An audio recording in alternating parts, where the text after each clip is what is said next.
Hey, what's up, guys? It's Fulke here. I just want to give a shout out to Boogie Bentley, Dauber, and the Indie Kid over at the Talkin VAWLS Network on YouTube. Keep doing your thing, guys. Go VAWLS.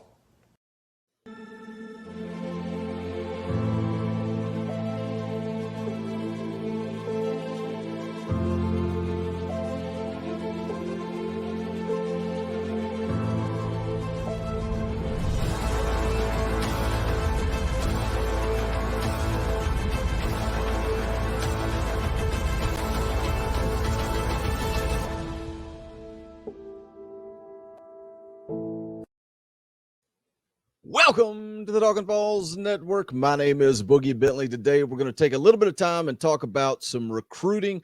I think Josh Heupel and this coaching staff, they're starting to build momentum, right? Going into this season, based on timing, we knew Josh Heupel was going to have a difficult time with recruiting. Also throw in the NCAA investigation, all of the baggage. We knew this is the way it was going to be.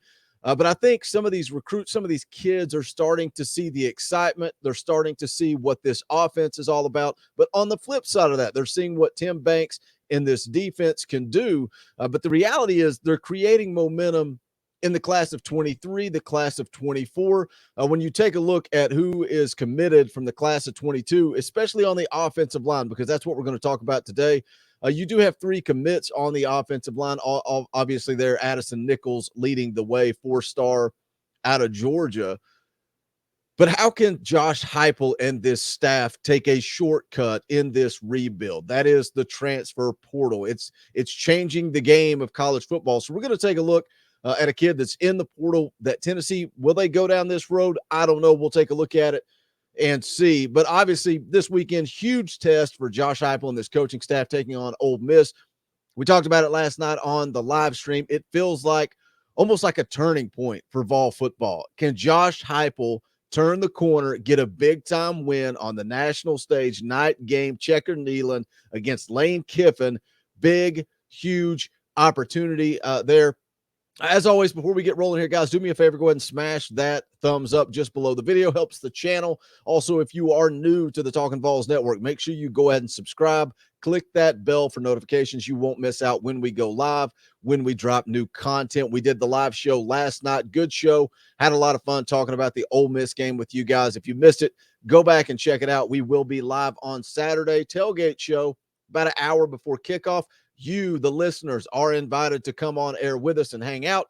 You just got to be a member of the channel, so make sure you hit that join button below. As little as 99 cents, you can come on and hang out with us for the tailgate show, and then we'll do Talkin VAWLS live immediately after the game. Well, let's take a look at this article from 24/7 Sports. And again, the transfer portal is changing the game. It says here, Minnesota football, Golden Gophers offensive line Curtis Dunlap enters NCAA transfer portal. Well, who is Curtis Dunlap? Let's take a look. It says here, Minnesota offensive lineman Curtis Dunlap entered the transfer portal Tuesday morning. 24/7 Sports has learned. 6'5", 345-pounder right out of the gate. First thing I like is his size.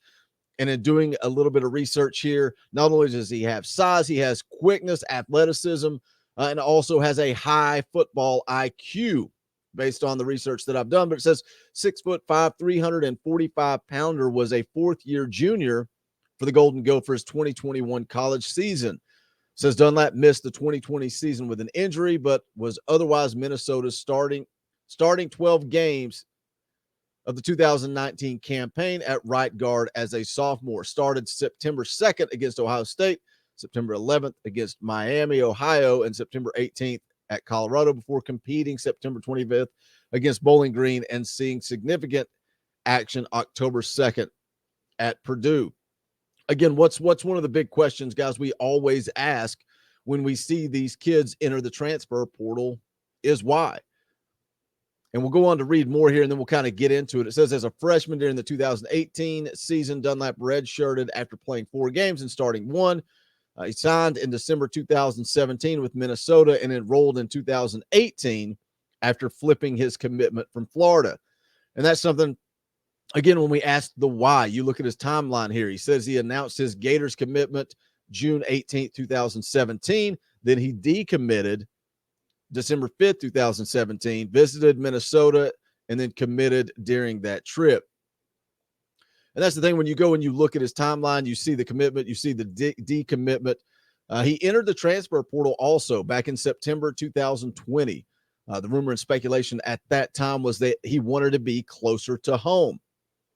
So that makes me wonder, is Tennessee going to be on the radar here? Will they go down this road, or is he going to look back to Florida? Again, he committed to Florida in July of 2017 before decommitting in December. So I wonder if he's going to look down that road of going back to Florida to try to be closer to home. It says here, 4-star recruit from Bradenton, Florida, IMG Academy in the class of 2018. Dunlap was the industry-generated 24/7 sports composite, number 218 overall prospect, number 8 offensive guard, and number 39 player in the state of Florida. Officially visited Arkansas in November of 2017. You can see here on the screen now his list of offers. Had a lot of big-time offers, especially in the SEC. He's got Georgia listed there, LSU. Who else does he have? Missouri. Obviously, Tennessee was in the mix. So we'll see. A lot of big-time offers there. Obviously, a talented kid, but they close out the article here talking about the transfer portal, introduced in October 2018, providing a path to explore options. This is changing the game. I say that every time we make one of these videos, but look at what the article says here. There were 2,646 FBS players to enter the transfer portal during the 2021 transfer cycle. That's up almost 1,700 in 2019, 2020, and 1,700 in 2018, 2019. So again, this is changing the game. Some kids, I feel like it's a way out. I got criticized for the last video I made on the transfer portal for asking why. I feel like that's a valid question. Why are you checking out on your team mid-season? That's not the way I was raised. I was raised to finish things. When you start something, you finish it. You never quit mid-season. If something's not for you, that's fine. If you need to move on, that's fine. I don't know if this kid has something going on in his personal life. If so, that's understandable. And he doesn't have to put that out there. But as a YouTube channel, as a fan, we have the right to ask why. But when you look at what Curtis Dunlap brings to the table, his size, his physicality, like I said, the scouting report says he's got some athleticism, a high football IQ. That's everything you want in an offensive lineman, especially that athleticism. Would that fit in well with this Josh Heupel offense? Because, again, looking back at the list of recruits that Tennessee has coming in, the 3 offensive linemen, you're still going to need some help. You're still going to need some help. A guy with maturity, a guy with experience, a guy that has started. Could Curtis Dunlap fit in with this Tennessee football team? Cade Mays is gone. Cade Mays, after this season wraps, Cade Mays is heading to the NFL. So you're going to need to be able to replace him. When you look at Tennessee's offensive line this season, Cooper Mays goes down with an injury, and all of a sudden we're in scramble mode, plugging Ollie Lane in, and credit Ollie Lane. Ollie Lane has done a good job. But when Kayron Calvert went down before the season, Tennessee lost their 6th man. They have 5 to 6 good offensive linemen that they felt comfortable with. I know that Glenn Ellerby preseason said they had 10 or 11 guys. That ain't the case. They've got 5 to 6 guys that they feel comfortable with. And again, credit Ollie Lane for coming in and doing a good job. Trial by fire. Struggled early. He's gotten better each and every week. It looks like Cooper Mays is going to be back this week for the Ole Miss game. I think that'll have this offensive line clicking even more. But look, guys, going back to camp, you had Big Dane Davis, a former walk-on, getting valuable reps. Rumors of him possibly starting. When Cooper Mays goes down, we're asking, why don't they move Cade inside and play Big Dane Davis, a walk-on? Again, that's the lack of depth that this football team has. And they're doing good things right now. This football team looks good. They're exciting. We're talking about a big game coming up against Ole Miss. I'm excited about this football team. I'm excited about the future, but they do have a lack of depth, and that's what's concerning.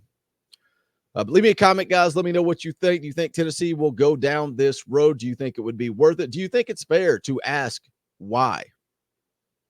I think it's fair. a guy that's checking out on his team. Again, it could be personal reasons, could be family reasons, could be anything. Nothing against the kid, but I think it is fair to ask why. But leave me a comment. Let me know what you think. I know the last transfer portal video we did, you guys were talking about how this team is in desperate need of offensive linemen. Well, here's a former 4-star big physical kid with a high football IQ. Will Josh Heupel go down this road?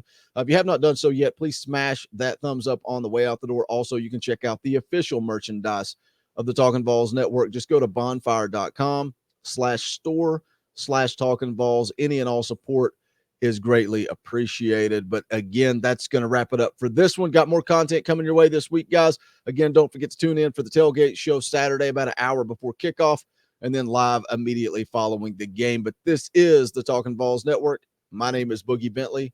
Go Big Orange. How like we poets at an arcade, soaking moonlit falls, unbroken past this inundated orb that we call home, and it's night and I'm alone and I'm alive. The